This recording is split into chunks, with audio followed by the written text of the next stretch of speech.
What is your job today here in Rolex Paris Masters?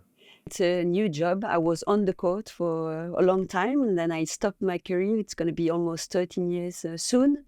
And I'm very involved in tennis as I have my academy.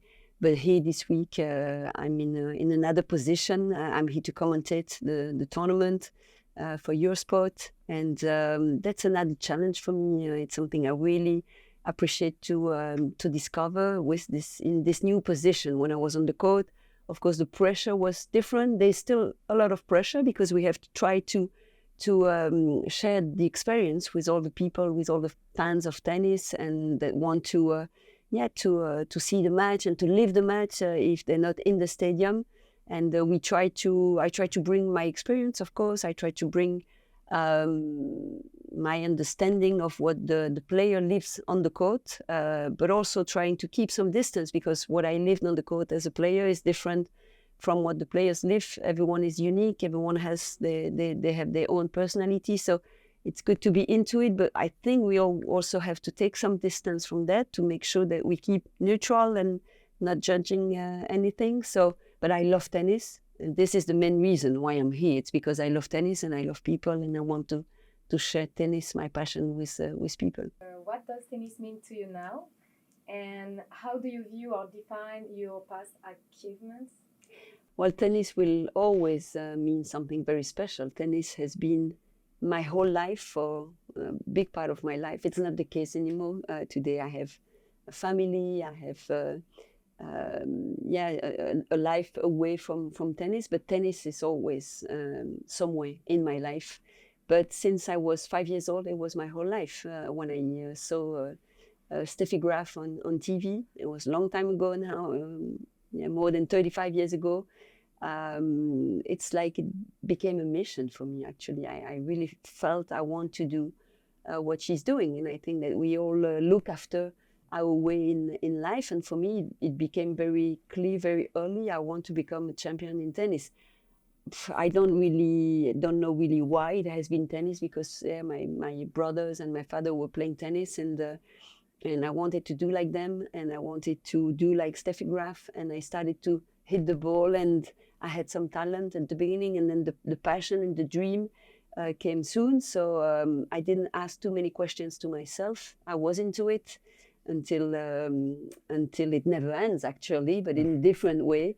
So tennis is we can see tennis as, it's a small ball, yellow ball, we hit into the ball, but I see it in a very different way. It has been an opportunity for me also to, I was very anxious as a kid, gave me the opportunity also to be able to deal with my emotions, to find a place into my family, to find a place in my life. And I think it's a huge opportunity in sport to grow up, to understand a lot of things, to know ourselves better, also to accept that frustrations, it's part of the way, because we lose also a lot of matches. So I see tennis as really a tool to grow up personally. I always took it that way. So now I'm not a tennis player anymore, but still tennis helps me to grow up. But I also like to discover a lot of other things. Of course, tennis is a sport, but for me, it's much more than that in my life. You have also paid attention to insisting on your youth tennis education. What do you think is the most significant change in tennis development for the younger generation compared with the past? What message do you have for the younger generation of tennis players? There are so many challenges in education. Sport is an opportunity, of course, in education, and we pay a lot of attention to this, because the result at the end, it's okay, of a tennis player, it's going to win, it's going to lose, but hopes to win, but how he wins and how he built also his personality and his values through the sport. So challenges, I think, are huge for young generation. And I think globally, the world is changing a lot, and we need to adapt to a lot of things also these days. But if I have to send one message, only one, is that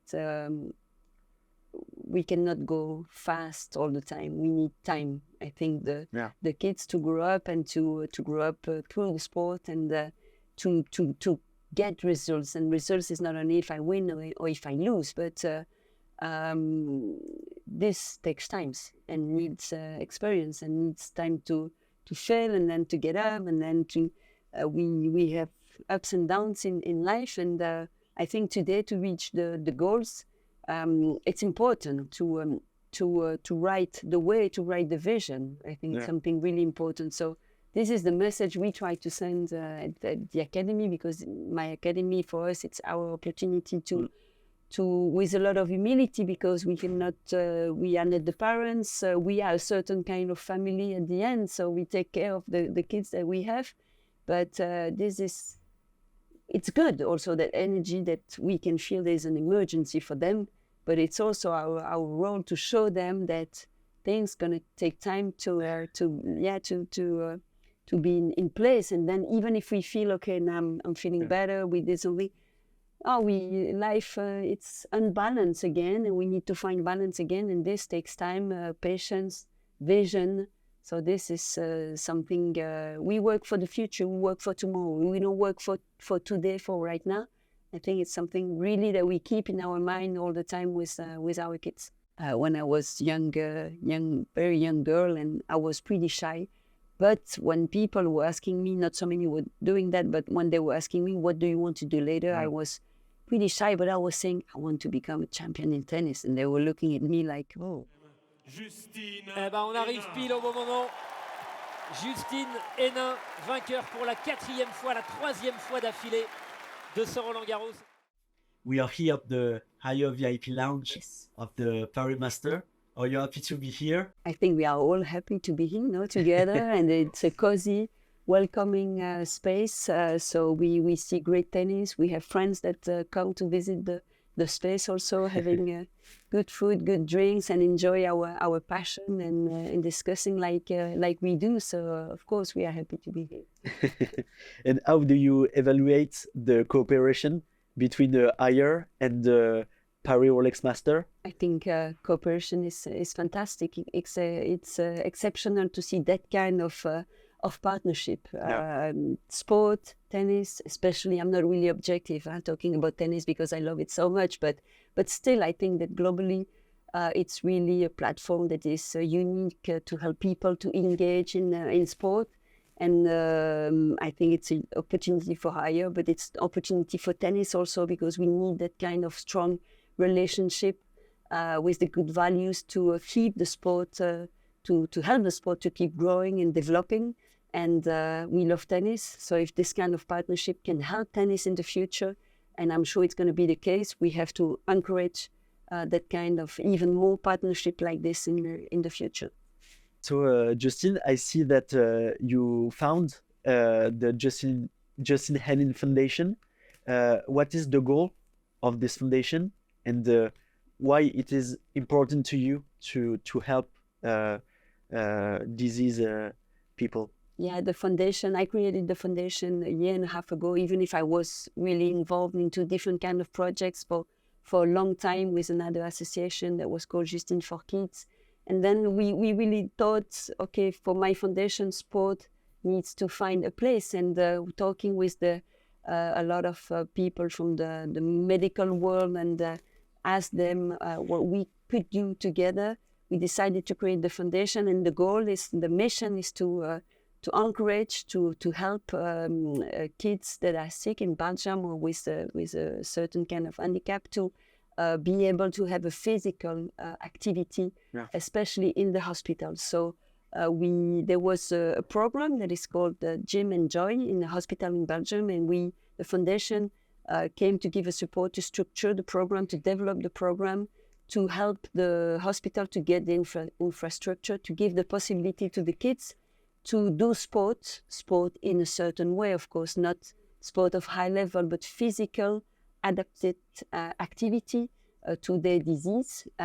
So we have physical coaches that are coming to the hospital We did build a film, a sports film, also in that hospital in Liège this year. Okay. And we want to bring the project Gym and Joy in other hospitals to give the opportunity for these kids that stay at the hospital or go home also, but they don't have the possibility or the energy or the confidence also to go into a club. Now we create activity that is really made for them, and that they can do it in an environment with the security of the disease. So this is a project that we want to develop, of course, in the next few years. And why it is so important for you to do that? It's important in different way. I lost my mom when I was 12 years old, Okay. and it's been when she got sick, all the family was sick. So I always was really sensitive to what kids, parents, brothers, sisters, they can live into their life. And so I was really, I wanted, when I became number one, I said I have to do something with that. And it's been a privilege in my life to be able to do what I did. And I wanted to give back. And with my experience of life, I wanted with my name, with the support I could get from companies, from donators, from a lot of things, because we can see very generous people around us. We say we have to bring these people together and try with a lot of humility, because it's only a small things and so many people into the world do an amazing stuff. We try to do our own way into this, and I'm sure it can make a little difference for, I hope, as many kids as possible. Congratulations. Thank you. Play with the number ones.